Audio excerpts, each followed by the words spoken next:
Candidate की सभा नहीं हुई। सिर्फ बूथ वर्किंग से लार्जेस्ट मार्जिन से जीत करके आए। इसका मतलब यह हुआ कि मोदी जी की हवा तो सब जगह थी, लेकिन उस हवा को कैप्चर करने की ताकत सूरत के पास। वैसे ही हमारे हिमाचल में कांगड़ा को सेकंड हाईएस्ट मार्जिन मिला। कैंडिडेट 6 दिन पहले घोषणा होती है। कैंडिडेट कोई जानता नहीं था कि ये कैंडिडेट बनेंगे, लेकिन वहां भी हम 4,80,000 से ज्यादा वोटों से जीत करके आए। ये मैं इसलिए आपको कह रहा हूं कि अगर आपने, जनता में वातावरण होता है, जनता चाहती है, लेकिन जो जनता चाहती है उसको ईवीएम में डालना, यह भारतीय जनता पार्टी का काम होता है। इसको हमको पूरा करना चाहिए, इसके लिए हमको काम करना चाहिए। और इसीलिए मैं निवेदन करना चाहता हूं, मुझे याद है, यहां की भी मैं बात करूं, हमारे पाली के सांसद बैठे हुए हैं, उन्होंने जिस तरीके से बहुत से एक्सपेरिमेंट्स किए हैं वो हमारे ध्यान में है। इसलिए हमको नीचे के धरती पर इसको कोशिश करनी चाहिए कि किस तरीके से हम इसको उतार सकते हैं, और उसके लिए हमको काम करना चाहिए। आप बोलिएगा कि ये आए थे कोई राष्ट्रीय विषयों पर बातचीत नहीं कर रहे और ये संगठनात्मक विषयों पर बातचीत कर रहे हैं।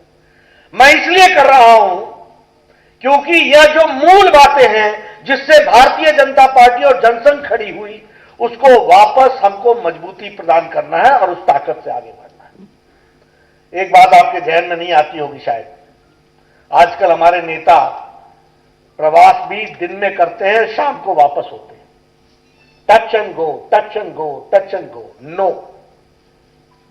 प्रवासी कार्यकर्ता ऐसे होने चाहिए जो रात को रहे, पार्टी को समझे, अंदर की बात जाने, कार्यकर्ताओं में क्या चल रहा है उसको पहचाने और उनके साथ खड़े होकर के पार्टी को सजग कार्यकर्ता के रूप में सजग संगठन बनाए। इस बात की भी हमको कोशिश करनी होगी। इसलिए we will have to increase the number of people who travel and who take tour for party and organisation.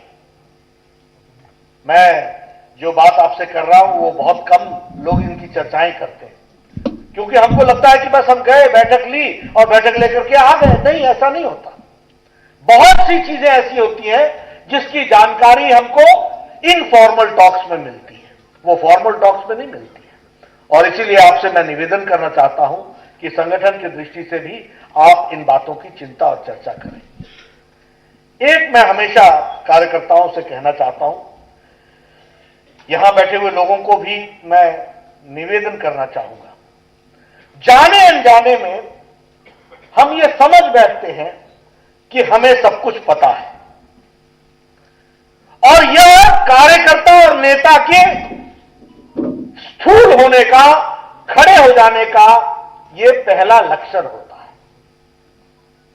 मैं चर्चा नहीं करना चाहता, लेकिन हमने सेल्फ एनालिसिस ये लगभग छोड़ सा दिया है। और कई बार मैं किसी से बोलता हूं, बताओ तुमने पिछले 1 महीने में क्या काम, नड्डा जी हमको आप काम बताएंगे, हम तो 1970 से कर रहा हूं, जानता ही हूं सब कुछ। सच्चाई ये होती है कि हमारी प्रोडक्टिविटी घट जाती है, और हम टारगेट नहीं रखते, और टारगेट के साथ साथ समय के साथ टारगेट को नहीं जोड़ते। मेरा सभी यहां के बैठे हुए लोगों से निवेदन है, अपनी सेल्फ एनालिसिस शुरू करो। आप तय कीजिए कि हमारी कमिटमेंट के साथ साथ हमारी उपयोगिता, रेलेवेंस कितनी है। And politics is a place where you have to be relevant.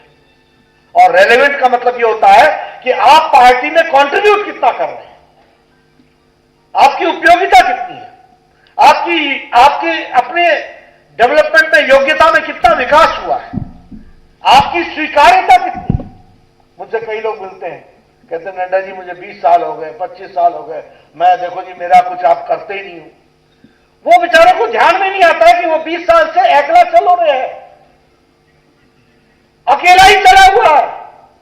किसी भी बैठक में आएगा, मैं हाजिर हो गया, नमस्कार जी, मैं जा रहा हूं। तो ये अकेला चल रहे होगा, और दूसरा कोई आ जाए, लाना नहीं कभी। अब देखिए, आप मुस्कुरा रहे हैं तो आप समझ रहे हैं मेरी बात। दूसरा आ ना जाए तो आपकी स्वीकार्यता कैसे बढ़ेगी। मैं हंसी हंसी में कई बार बोलता हूं, मंच बहुत सजा हुआ है, बैठे हैं नेता, तो बोलते आओ बैठो, आओ बैठो, आओ बैठो। कहां बैठे? कुर्सी